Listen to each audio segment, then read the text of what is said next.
Hello, not the most flattering angle of myself, but I wanted to come on here and quickly talk to you about my Spellmonger reading. I've read 2 books since we last chatted, so I wanted to kind of catch you up, tell you my thoughts as I'm going along here. So the 2 books that I read were Court Wizard, which features Pentandra's perspective, and then Shadowmage, which is the boys from Knight's Magi, which is Tyndall and Rondell.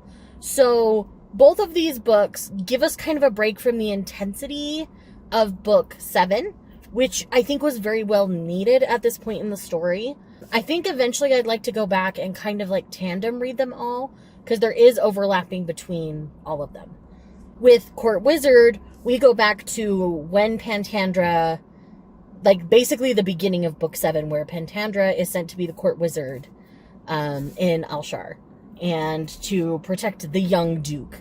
And so we get to see the inner workings of that particular court system and palace, and how the duke goes in and establishes himself as a leader very quickly, and people don't want to take him seriously because they think he's a puppet of King Rod, which he's definitely not. He is his own man.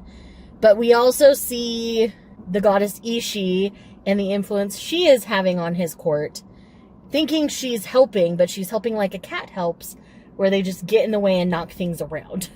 And the frustration that Pentandra is under, we also get to see Pentandra in her newlywed life, where she still feels very inadequate in a way, and I don't particularly love how some of this came across for me.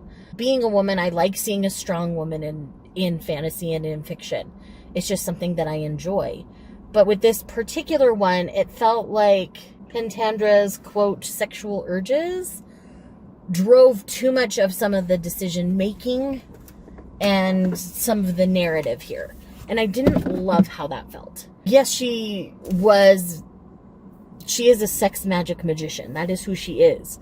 But she is very committed to Arworn, to her husband. And so to have her wavering in ways in this book didn't feel right for the character arc that she had had up to this point. Like, it just felt kind of icky, honestly. My husband tried to justify it to me, but it just didn't work. Then again, I am one of those... I'm a very loyal person. So, like, it just doesn't compute to me, and it probably won't. So I didn't love how that was going on. However, politically, I really loved what was happening in this book. We get to see her come in. She takes on an apprentice, and this apprentice knows a lot about what's going to happen because her first teacher, her first person who taught her the little bit of magic that she knew, was clairvoyant in a sense. She could see the future, and so she knew a lot of what was happening. And that led to our little blind apprentice using animals to see being a very interesting character added to the story. Her name has left me at the moment. I'm just kind of doing this review on the fly. But I really like that it softened Penny in a way that we've only seen briefly in moments. So I love a strong woman who has a feminine, soft side. Like, that is what I always crave in my strong female characters. Overall, Court Wizard, I would give a 5-star. It's not like a 6-star favorite in the series by any means. And I was really looking forward to Penny's book. There is essentially an orgy in the middle of this book. I think the way Terry had handled it was classy and not raunchy, which I appreciated. And again, you only got as much detail out of it as you wanted to get out of it, I guess you could say. Because you could easily skim over some of the more explicit plots, like points of that, and still know what was going on. We had a hint that this had happened in the previous book, but you actually see how it played out in the kingdom and how long the effects lasted and things there. Moving on to Shadowmage. Shadowmage was very interesting as well, because once again, we backtrack.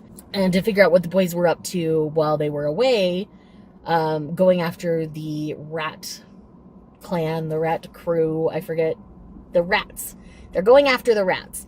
But in doing so, Rondell finds himself a wife. Which her name, she goes by Kitty. She is a Shadowmage, and her real name is Gatina.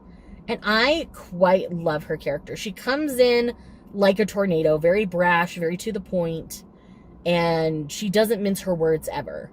But that's kind of what Rondell needs. And so to watch him grow into their relationship, and to watch Tyndall get to the point where he realizes Rondell is moving on in a way that he has no interest in. Like, Rondell is very much, you know, a bachelor and loves his bachelor life. So to see Rondell, like, settling into a relationship with Gatina kind of freaks him out, understandably, because these two have been joined at the hip through so much.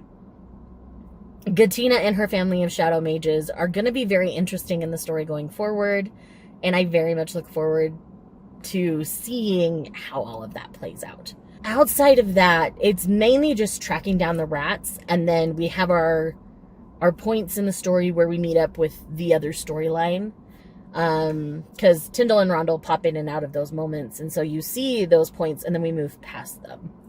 And that'll take us into Necromancer, which I did officially start today, which reminded me that I had to talk about these books. But overall, I think these two books, giving you a break from Min's perspective and all of the dark and rough things that he was going through in book 7, I think were good.